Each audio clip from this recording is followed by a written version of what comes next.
everyone, I've got a really simple quick fix for you today, and that is what to do when you go to close up your lining and despite your best efforts, there is a little more material on one side than the other.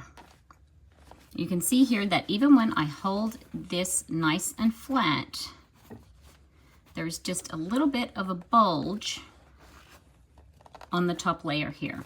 So that's really easy to fix. All you need to do is sew with the side that bulges down. And when you sew it with that layer on your feed dogs, the feed dogs will gradually even out the mismatch between those two layers there.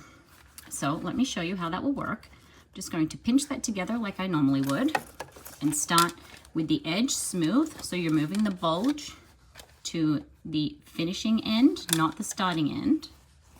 Keep your layers together. You can use clips if you like. Starting just beyond the opening and back stitching, close to the edge of the material with a shorter stitch length.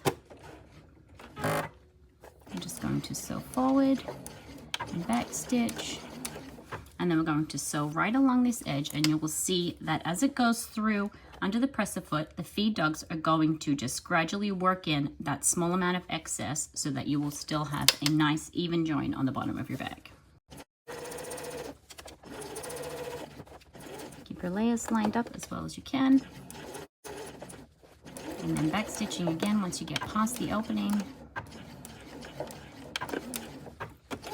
Take that off.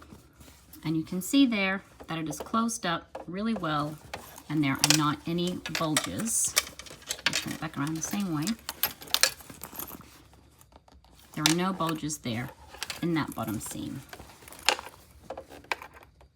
And it's closed up really nicely. So you would just finish off those threads as you normally would and you would be done. Hope that helps. Thanks everyone.